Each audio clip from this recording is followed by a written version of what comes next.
1979, a small cassette player changed the world forever. Sony didn't just sell products, they sold the future, and for 3 decades, they owned it. But how does a company that invented the way we listen, watch, and play lose everything to competitors who learned from their playbook? Sony Corporation wasn't always the cautionary tale it is today. From the 1970s through the early 2000s, this Japanese electronics giant defined what entertainment technology looked like.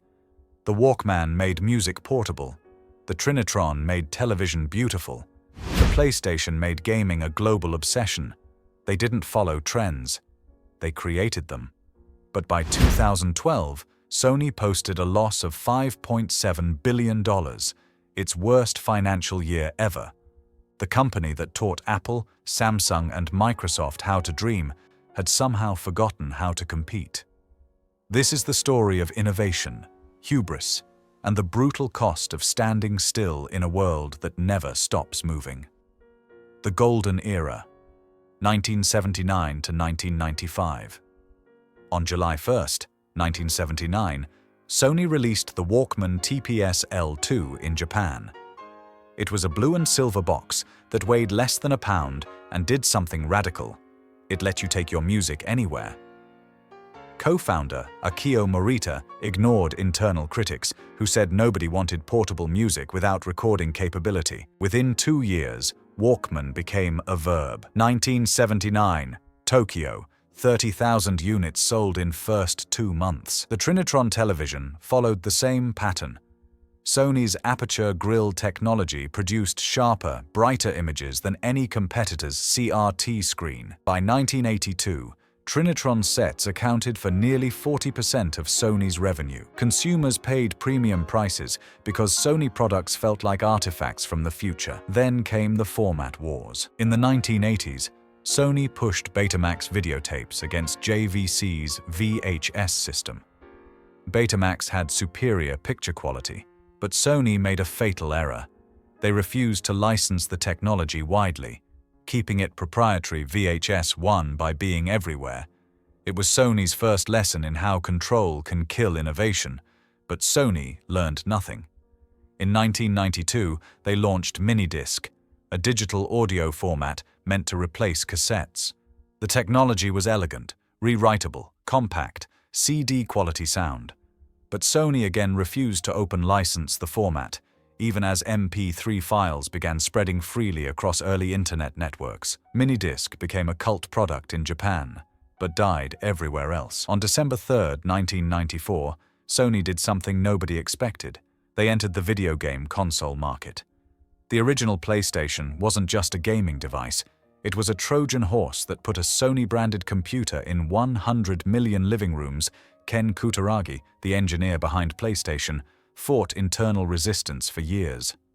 Sony's leadership saw video games as toys, beneath the company's premium brand, but Kutaragi partnered with third-party developers, licensed games aggressively, and priced the console to move volume, not maximize margins. It was the opposite of Sony's traditional playbook, and it worked. The PlayStation 2, released in March 2000, became the best-selling console in history. It doubled as a DVD player at a time when standalone DVD players cost twice as much. Sony had accidentally created a distribution channel for their own film and music content. Everything was connected. Everything was working. Then, Steve Jobs unveiled the iPod on October 23, 2001. It held 1,000 songs in your pocket and synced effortlessly with iTunes. Apple hadn't invented the MP3 player.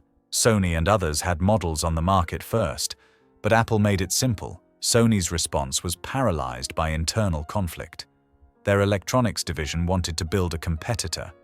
Their music division, Sony Music Entertainment, feared digital music would enable piracy and cannibalize CD sales. The two divisions couldn't agree on strategy, so Sony shipped crippled MP3 players with proprietary software that only played Sony's ATRAC audio format.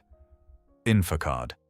Silos, when different parts of a company block each other instead of collaborating. Consumers chose the iPod.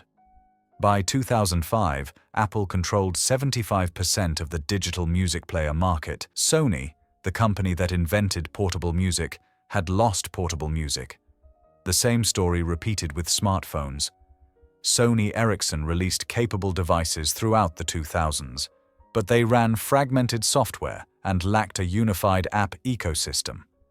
When Apple launched the iPhone in June 2007 and Google released Android in 2008, Sony had no answer. Their mobile division bled money for years before Sony bought out Ericsson's stake in 2012. Even PlayStation stumbled. The PlayStation 3, launched in November 2006, cost $599, $200 more than Microsoft's Xbox 360. Sony had built a Blu-ray player into every unit to win another format war against HD DVD, but gamers didn't care about movie formats. They wanted games. The PS3 took years to recover, and by then, Microsoft and Nintendo had captured critical market share. The company laid off 10,000 employees between 2008 and 2012. Their television division, once a profit engine, lost money for 8 consecutive years. Industry analysts pointed to a consistent pattern. Sony kept trying to build closed ecosystems when consumers wanted open platforms. Every Sony product required proprietary cables, proprietary software, proprietary media formats. Apple and Google succeeded by creating platforms that welcomed third-party developers. Internal documents from Sony's 2005 restructuring plan showed executives recognized the problem. The company had become hardware-centric in a software-defined world. But recognizing a problem and fixing it are different things. Sony's corporate culture, built on hardware engineering excellence, couldn't pivot fast enough. Some analysts argue Sony's decline wasn't inevitable. Journalist David Pogue wrote in 2010 that Sony still produced excellent products. They just couldn't market or integrate them effectively. The Bravia television line earned critical praise. The Alpha camera system competed well against Canon and Nikon. Individual products weren't the problem, the ecosystem was. Others point to bad luck and timing. Sony invested billions in LCD panel factories just before the 2008 financial crisis cratered television prices. They bet on Blu-ray and won the format war against HD DVD.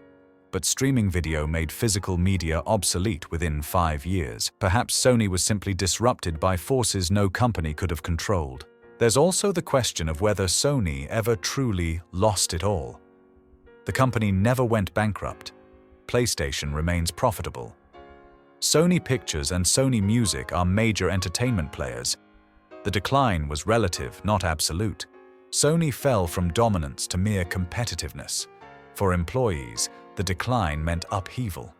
Engineers who'd spent careers perfecting Trinitron displays watched their divisions shut down. Factory workers in Japan and abroad lost jobs as production moved or ceased entirely. Kiyoshi Sakamoto, a 30-year Sony veteran, told Reuters in 2012, "We believed we were building the future. Then the future stopped needing us." Consumers lost something too, the confidence that Sony meant quality. For decades, Sony was shorthand for the best. That intangible brand value eroded with each clumsy product launch, each proprietary format that went nowhere. A generation of buyers learned to look elsewhere first. Shareholders endured years of declining returns. Pension funds and retail investors who'd bet on Sony's dominance watched their holdings shrink. The human cost of corporate decline ripples outward in ways that never appear in earnings reports. Clayton Christensen's theory of disruptive innovation explains Sony's trajectory perfectly. In his book, The Innovator's Dilemma, Christensen showed how successful companies fail precisely because they keep doing what made them successful. Sony kept perfecting hardware when the world shifted to software and services. Think of it this way. Sony was like a master clockmaker in a world that switched to digital watches. The craftsmanship was still impeccable, but nobody needed hand-wound mechanical movements anymore. The skills that built the empire became irrelevant. The broader lesson is about organizational agility.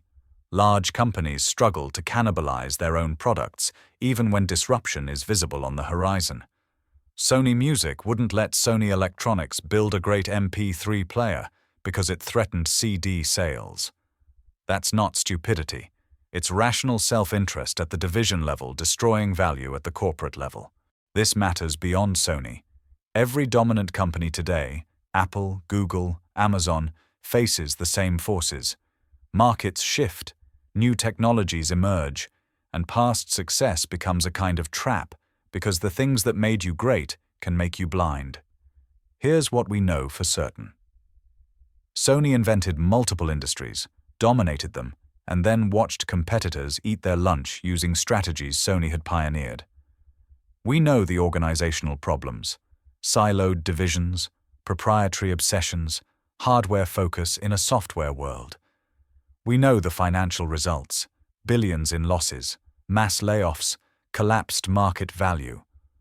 What we don't know is whether any company could have navigated these transitions successfully. Maybe Sony's decline proves that sustained dominance is impossible in technology. Maybe there are lessons here that current leaders have learned. The question now is whether Sony's partial resurrection under CEO Kazuo Hirai, who took over in 2012, represents a real turnaround or just a plateau. Scenario 1. Medium confidence. Sony continues as a smaller, focused entertainment and gaming company. PlayStation and Sony Pictures provide steady revenue while hardware divisions shrink further. The company survives but never regains 1990s dominance. Scenario 2. Low confidence. Sony leverages PlayStation network and music assets to build a competitive streaming ecosystem, partnering rather than competing with Apple and Google. This requires cultural transformation that hasn't yet materialized. Scenario 3. Medium confidence. Sony becomes an acquisition target or breaks up into separate companies. The brand has value, but maintaining diverse divisions under one corporate structure may no longer make strategic sense. Activist investors have pushed for this since 2013. The most likely outcome is continued modest profitability in narrow verticals: gaming, cameras, entertainment content, while the dream of integrated consumer electronics dominance remains permanently out of reach. Sony's story isn't about failure. It's about the impossibility of permanent victory in industries that reinvent themselves every decade. The company that taught the world how to carry music, watch movies, and play games is still here, still creating, just no longer leading. If you want to understand how companies respond to disruption, watch How Netflix Destroyed Blockbuster Video, The Inside Story. It's the same pattern, different industry, same brutal lessons about adaptation and survival. Source notes and disclaimer. This video synthesizes reporting from Reuters, Bloomberg, The New York Times, Wired, IEEE Spectrum, The Guardian, BusinessWeek, and Sony corporate archives from 1979 to 2013. Market data comes from NPD Group, IDC, and Display Search. Some analyst opinions reflect interpretations of publicly available information. Sony's business continues to evolve. Current performance may differ from the period covered here. For updates and corrections, see the pinned comment below.